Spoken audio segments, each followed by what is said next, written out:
والله قعدوا لي هذا اللي طالب قسم. يلا السلام عليكم ورحمة الله وبركاته.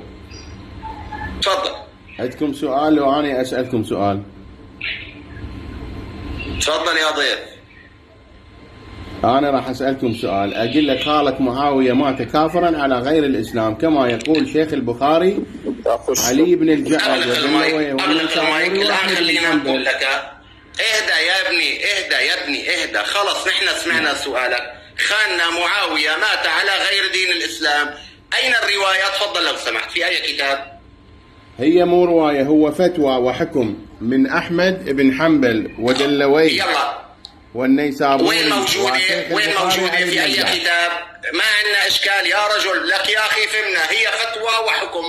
أين موجودة هذه الفتوى والحكم؟ نعم. اسم الكتاب، في مسائل الإمام أحمد بن حنبل برواية إسحاق ابن إبراهيم النيسابوري، الجزء الثاني الصفحة 154، رقم الفتوى 1866. وسمعت أبا عبد الله. تفضل اقرأ لنا. خلاص أشرب قهوة.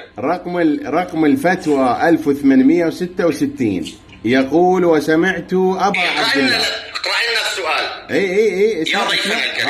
هذا النص. انا ليش اقول لك سمعت ابا عبد الله وقال له دلوي سمعت علي بن الجعد يقول مات والله معاوية على غير الإسلام. علي بن الجعد شيخ البخاري. يا رجل معاوية مات كافر على غير الإسلام. يا رجل